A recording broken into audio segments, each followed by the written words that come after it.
Salut à tous, c'est Alain Gesfer et bienvenue pour ce débrief ce soir pour le déplacement à Sochaux. Avec moi ce soir Maxence, Bonjour. Florent Bonsoir. et Larry. Bonjour, bonsoir. Et donc une fois n'est pas coutume, un match où on peut tirer à la fois du positif et du négatif. Et sans plus tarder, je vous propose de commencer avec Florent. Toi, qu'est-ce que tu retiens de ce match? Je vais d'abord évoquer les points négatifs, on va dire, parce que il n'y a pas que du négatif, mais il faut bien passer par là. Je pense qu'on a senti l'absence des deux suspendus, donc N-Team et d'Almeida, le grand, l'unique. D'ailleurs, je tiens à souligner la mentalité d'N-Team qui a mis un petit message sur Instagram, ça fait plaisir. Un petit message aussi pour Alan Linguet, grosse force à toi, on espère que tu reviendras fort. Mais un peu de négatif parce qu'on a eu du mal face à une très belle défense de Sochaux, très belle, très solide surtout, avec un manque de réalisme offensif. Mais bon, quand on a Sloan Priva devant, on ne peut pas espérer grand-chose. Mais voilà, peut-être qu'on cherchait à aller trop vite vers l'avant. Enfin, c'est un peu le sentiment que j'ai eu, surtout en mi-temps. On avait le ballon et on allait très très vite vers l'avant et on le perdait. Beaucoup d'erreurs techniques, mais rien d'alarmant. Et je reviendrai sur les côtés positifs après, ça vous dérange pas. Et toi, Larry, est-ce que tu trouves un peu comme Florent qu'on a eu beaucoup de réussite au niveau défensif, notamment on pense aux deux têtes de Sané qui auraient très bien pu finir au fond. Est-ce que tu penses que ce nul, c'est peut-être pas, enfin ça c'est mon avis, mais est-ce que toi tu le partages, c'est pas plutôt dû à la maladresse offensive sochalienne qu'à une bonne défense de Valenciennes? Dû à la maladresse des attaquants de Sochaux, ils ont montré grand chose devant. Mais au milieu de terrain, ils ont été physiques. Ils ont un peu le pressing. Et pour une fois, c'est nous qui avons souffert. Et après, j'ai aussi noté un manque d'agressivité de l'équipe, notamment en première mi-temps. Je sais pas ce que vous en avez pensé, Maxence. J'ai trouvé ça méconnaissable. Enfin, l'équipe méconnaissable, surtout quand on se souvient du match contre Clermont où ils les ont vraiment harcelés pendant 90 minutes. Bon, après, je pense que le manque de créativité vient aussi du fait que Cécile Almeida soit pas là ce soir, puisque c'était celui qui, en gros, a vraiment lancé l'offensive d'agressivité cette année dans l'équipe AVA. Après, sinon, ouais, c'était un match compliqué. On a eu le ballon moins d'un tiers du temps. On a dû faire avec une défense recomposée, puisque Q a dû jouer dans l'axe, comme Linguet, Bong et N-Team n'étaient pas là. Donc c'est un match compliqué, surtout dans les transmissions, on avait du mal à enchaîner plus de 2-3 passes d'affilée et on n'a jamais réussi vraiment à aller au but, sauf sur une tentative lanterne de Chergui.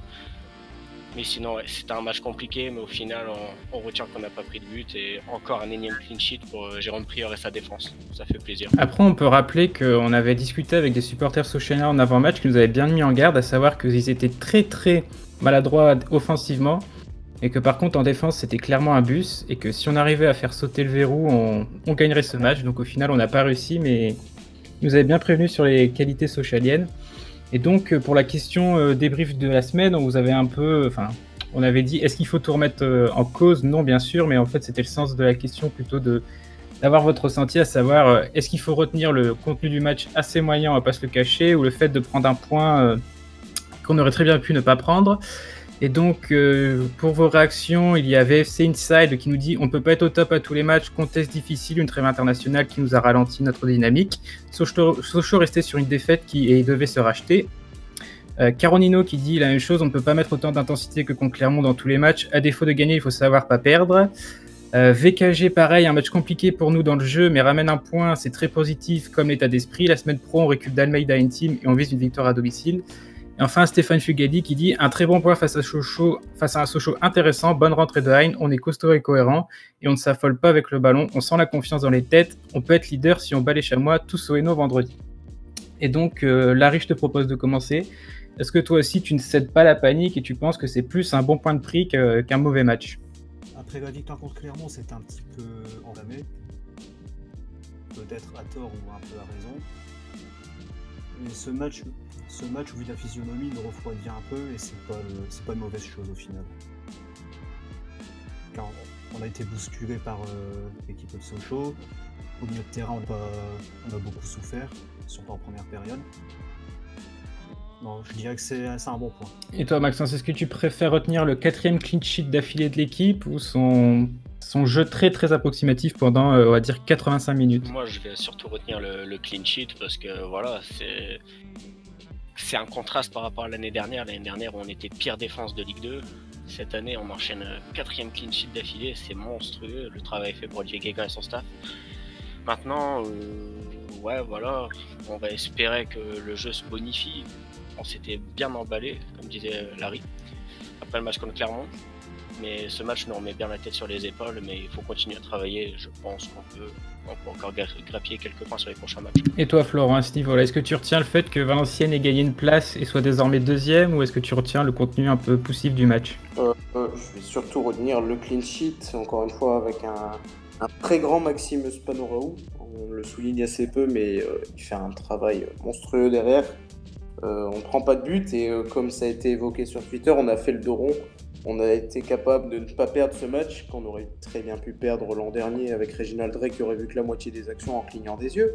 Au passage, un petit coucou à Réginald, voilà, qui nous manque pas tellement, mais bon, voilà.